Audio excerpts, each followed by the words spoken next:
சமயத்தில் ஓடிடியில் வந்திருக்கக்கூடிய நல்ல ஹிட்டான ஒரு ஹாரர் படம் தான் லீக்ரோன் தி மம்மி. இந்த டைரக்டர் யார் அப்படின்னு பார்த்தா, எப்பா இவர் தான்ப்பா வந்து Evil Dead Rise and Evil Dead Burn, இது இப்போ 2026 வரப்போகிற படம். இதெல்லாம் அவர் தான் டைரக்ஷன் பண்ணியிருக்காரு. இவருக்கு பொழுதுபோக்கே வந்து ஹாரர் படம் எடுக்கிறது தான். ஸோ இந்த படம் எப்படி இருக்குது, தேட்டரில் மிஸ் பண்ணிட்டோம், ஓடிடியில் பார்த்துடலாம் அப்படின்னு முடிவு பண்ணி பார்த்ததில் தான் அடடே இதை தேட்டரில் பார்த்துருந்துருங்கணும்பா அப்படின்னு தோணுச்சு. ஸோ படத்தினுடைய கதைக்கு போயிடுவோம். அதுக்கு முன்னாடி நம்ம சேனலை சப்ஸ்கிரைப் பண்ணுங்கள். நியூஸ் சேனலில் ரிப்போர்ட்டராக இருக்கார் சார்லி. அவங்களுடைய பொண்ணு கேட்டி, பையன் ஒன்று, ஒய்ஃபு. மகள் அடிக்கடி தோட்டத்துக்குள்ளார தனியாக ஒரு லேடியை சந்திக்கிறா அப்படிங்கிற விஷயத்தை பையன் அப்பா கிட்ட சொல்ல அவர் தேடி அந்த தோட்டத்துக்கிட்ட போகிறாரு. அங்கே பொண்ணை காணோம்.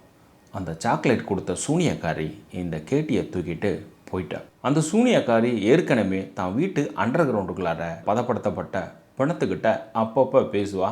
அதில் அவருடைய வீட்டுக்காரனையும் பலி கொடுத்துட்டா. இப்போ அந்த குழந்தைய கொண்டுட்டு போய் என்ன பண்ண போகிறா அப்படிங்கிற ஒரு ட்விஸ்ட்டு. ஒரு 8 வருஷம் போகுது. சார்லிக்கு இன்னொரு பெண் குழந்தை வந்துடுறா. இப்போ பையனும் பெருசாகிறான், அந்த சின்ன பிள்ளையும் பெருசாகிறாப்புல. திடீர்னு இவர் தான் குழந்தை காணாம போச்சு கம்ப்ளைண்ட்டில் கொடுத்துருப்பார் இல்லையா, அந்த இன்வெஸ்டிகேஷன் ஆஃபீஸர் ஃபோன் பண்ணி, எப்பா உன் பொண்ணு கிடச்சிடாப்பா வாப்பா அப்படின்னு ஆஸ்பத்திரிக்கு போகிறாங்க. அங்கே போனால் இந்த பொண்ணு 8 வருஷமாக ஒரு சவப்பெட்டிக்குள்ளாரையே இருந்துருக்கா. இது ஆச்சரியமாக இருக்கே அப்படின்னு பார்த்தா அந்த பொண்ணு கிட்டத்தட்ட மம்மி ரேஞ்சிலேயே இருக்காப்புல. அவருடைய உடம்புல இருக்கக்கூடிய தோள்களை போர் அடிக்குது அப்படிங்கிறதுக்காக நகத்தால் பிச்சு பிச்சு பிச்சு உருவி போடுறது தான் அவளுடைய வாடிக்கை. டாக்டர் ஒரு எச்சரிக்கை சொல்லுவார், அந்த பொண்ணு முன்னாடி போனீங்கன்னா சைலண்டாக இருங்க, பதட்டமாயிடாதீங்க, எதுவும் சத்தமாக அதிர்ச்சியாக பேசிடாதீங்க, அப்புறம் நீங்கள் அவ்வளோதான் அப்படிங்க. சரி விடுங்க, என் பொண்ணு தானே, நான் பார்த்துக்கிறேன் அப்படின்ட்டு வீட்டுக்கு கூட்டிகிட்டு போகிறாப்புல. வீட்டில் இருக்கக்கூடிய பாட்டி ஆல்ரெடி பல்செட்டு தான் போட்டிருக்காங்க. மாடியிலிருந்து பாட்டி கீழே உள்ள அங்கே இருக்கிற உல்ஃபெல்லாம் போட்டு குடலை பொழந்து எடுத்து விட்டுரும். பாட்டிக்கு கர்ம காரியங்கள் பண்ணுறதுக்காக அந்த பெட்டிக்குள்ளார படுக்க வச்சுருந்துருப்பாங்க. ஒண்டர்ஃபுல் காட்சி அது.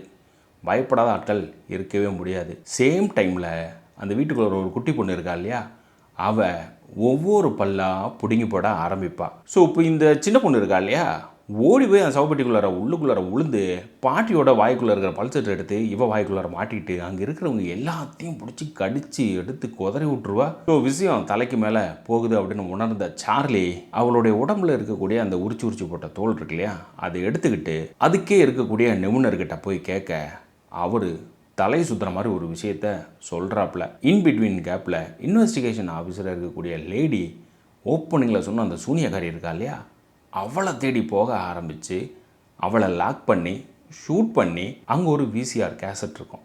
அதை தூக்கிட்டு வந்து அந்த அப்பா கிட்ட கொடுத்து, எப்பா இதை போட்டு பாருங்கப்பா, உன் பொண்ணு என்ன ஆனாங்கிறத தெரிஞ்சிடும் அப்படிங்க. அந்த சூனியக்காரி வீட்டுக்குள்ளே அண்டர் கிரவுண்டில் ஒரு சிவப்பெட்டிக்குள்ளார ஒரு ஆள் கூட பேசிகிட்டு இருந்தான்னு சொன்னேன் இல்லையா, அதை உயிர் தொழுறதுக்கு இந்த பெண்ணுடைய தோள்களை சரமாரியாக உரித்து அவளை தூக்கி அந்த பெட்டிக்குள்ளே போட்டு மூடிடுவாங்க. இந்த பொண்ணுக்குள்ளார இருக்கக்கூடிய அந்த சைத்தான் கி பச்சாவை வெளியில் அனுப்பணும் அப்படின்னா யாரா ஒருத்தர் அந்த மந்திரத்தை சொல்லி அவகிட்ட இருக்கக்கூடியதை உள்ளே இழுத்துக்கணும். ஸோ இதுக்கப்புறம் என்ன ஆச்சு, கிளைமாக்ஸில் ஒரு பெரிய ட்விஸ்ட்டு ஒன்று இருக்குது, சுபம் அப்படின்னு போட்டு முடிக்கிற மாதிரி. ஆனால் இவனுங்க மம்மி படம் அப்படின்னாலே அந்த வண்டு மணல் புயல் இதெல்லாம் தவிர்த்து இருந்திருக்கலாம். அதை இந்த படத்துக்குள்ளார ஞாபகப்படுத்தமாக இருக்கணும் அப்படின்னு ஆடியன்ஸுக்காக வச்சுருந்துருக்காங்க. ஃபஸ்ட்டு ஒரு அரை மணி நேரம்னே வச்சுக்குவாங்களேன், அப்படி இழுத்துக்கிட்டு தான் போயிட்டுருக்கோம். எப்போ கேட்டி கண்டுபிடிச்சிட்டாங்க அப்படின்னு சொல்கிறாங்களோ அதிலிருந்து கிளைமேக்ஸ் வரைக்கும் சிறப்பான சம்பவங்கள் நிறையா உள்ளுக்குள்ளார இருக்குது. இதே போல் நம்ம சேனலில் மற்ற படங்கள் ரிவ்யூ இருக்குது பாருங்கள். மறக்காமல் சப்ஸ்கிரைப் பண்ணிட்டு மற்றவங்களுக்கும் ஷேர் பண்ணுங்கள்.